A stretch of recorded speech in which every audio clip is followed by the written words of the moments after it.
So I got a question from Freddie, I think, in a live stream, and I said at the end of the live stream that I would answer that question. So here goes. Freddie says, do you ever think the trauma of your own experience with anorexia has made you very extreme on the topic? You are notable in the recovery community for taking a very hard line. I think that's a fair question. I don't love the word trauma. I feel that the word trauma is something that's really overused, and I don't feel traumatized by my experience with anorexia. I think I was traumatized at the time and it was shit and it was awful, but I don't feel that now I feel I'm over it. I certainly don't have, there are sometimes times when I think of things like, oh, I missed my best friend's wedding, and I had this really good friend who was dying of cancer, and she was having a celebration of life in what she thought was probably going to be the last month that she was alive, and I went to the gym instead of going to that, and I actually didn't even see her before she died. And you know what, the worst part of that is that the gym that I went to was 2 blocks down from her house where she was having that celebration of life party, and I was in a spin class at the time. That makes me feel like a shithead. Like, I can't tell you how fucked up that is. I can't believe that was me. It was me. And that brings up big feelings of guilt and regret and just sadness. I'm really sad I didn't see her. But I wouldn't say it traumatizes me. I feel like I've thoroughly processed all of that. And while I know that that was me, and I can't say I can look back on myself and think that was a very nice person or a likable person, I do like myself a lot now that I'm fully recovered, and I'm good with myself. I just don't think I'm a traumatized person. I don't know how you evaluate that, but that's just my evaluation of myself. I'm a pretty happy person. I have a lot to be happy about.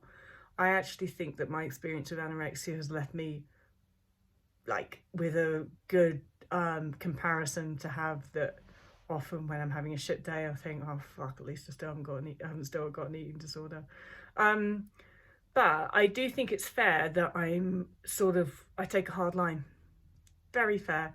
I think I'm like that with a lot of things. If I just think something is stupid, I can't help it. I can't help but be like, it's just so fucking stupid.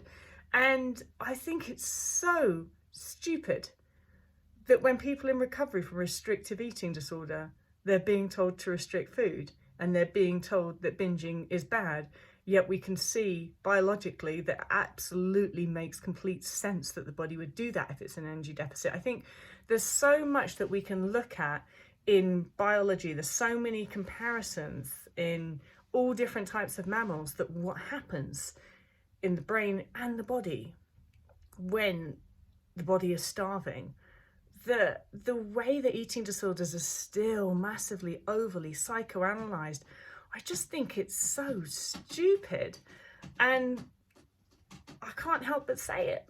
So if I really think that something is obvious, that just to me is so fucking obvious. I mean, you can tell I never had any psychotherapist training, because maybe if I had had that sort of training, it wouldn't be obvious to me.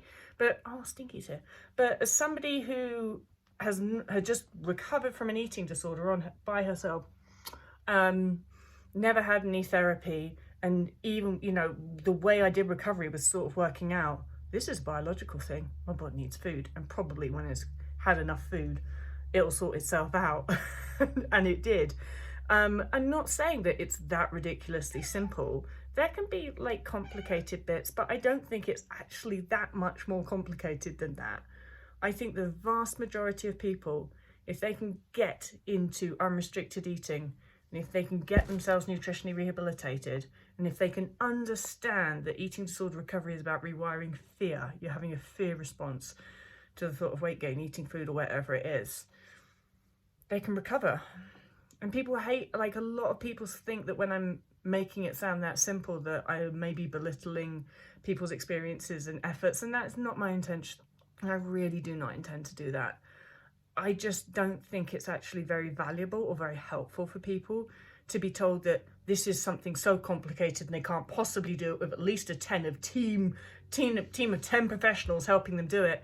When I think, well, you know what, anorexia is not a new thing. It's been going on for thousands of years. So have other eating disorders. People have been recovering from and dying from eating disorders for thousands of years. They worked it out before dietitians were invented, definitely worked out before therapists were invented. There isn't really much evidence that psychotherapy is scientifically proven. However, we have biology, and we can see through all these animal systems what happens when an animal's body is in energy deficit, and that, guess what, it wants to binge to get out of that. Who would have thought? And I'm just like, why are we still taking the psychotherapy line that binging is a bad thing? Do psychotherapists think that gasping for air when you've been holding your breath is a bad thing? Like, it just seems so fucking obvious to me. I just can't help but be a bit hardline about it. I just sometimes want to get up and shout at the world, could everybody just stop being so bloody stupid and complicated? I honestly feel like that a lot. Can't help it. Bye.